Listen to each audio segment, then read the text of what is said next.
How do you view decentralized social media? Because right now we're seeing, like, there's Blue Sky, there's the Fediverse, there's Nostr, there's Hive, there's Bastion, there's Farcaster, there's a whole bunch of them.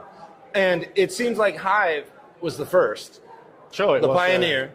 And like now we have all these latecomers that are kind of trying to replicate what you guys have been doing for a long time already. Like, do you view those as like sister networks that maybe there will be a bridge to, so that Hive posters can interact totally. with them at some point? Totally. Interoperability is coming in a very, very big way. There's a project on Hive called VSC, which is a layer 2, effectively a layer 2 DeFi system, but it's feeless because Hive is feeless. So you can do feeless DeFi. But what they've figured out is a lot of the other chains, they're trying to build their own layer 2s and they're trying to get all of the transactions onto their own chains. And so it's like, you know, they're all trying to be the Ethereum killer, as it were.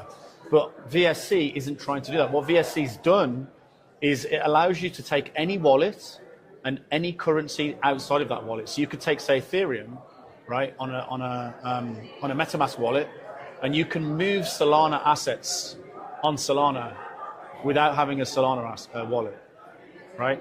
So it means you can move any currency with any wallet. Right, so it means that you start to get this kind of chain agnosticism, where it's like, I don't care what chain I'm on, I don't care what wallet I'm using, I can move. I just want to use the tool to do what I need to do. So what does that mean? It means that, for example, you could integrate VSC into an app, and now you've got access to all the tokens on that app without having to integrate every single blockchain. Right.